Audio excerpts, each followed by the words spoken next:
Minnesota is the birthplace of charter schools, but ours are some of the worst in the country. We looked into the reasons why. Charters were created to be a different kind of public school, unshackled from bureaucracy. They'd be free to experiment with new ideas and teaching methods to help students who were struggling in normal classrooms. After the first one opened in St. Paul in 1992, this idea quickly spread across the country, and in some places these schools are thriving. But in Minnesota, they've largely failed to deliver on their promises.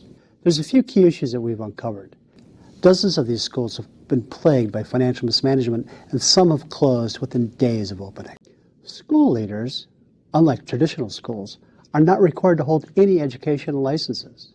And these schools are often run by inexperienced administrators.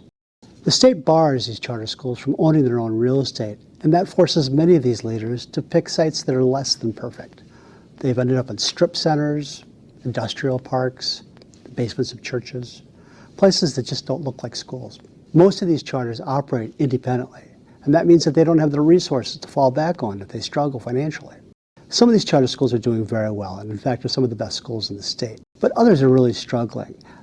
Not only are their proficiency ratings low, but in some of these schools, hardly anybody is even showing up. Some longtime charter advocates wish that the state did more to hold these schools accountable for their performance, and that the state would find ways to help these schools deliver on their original promise.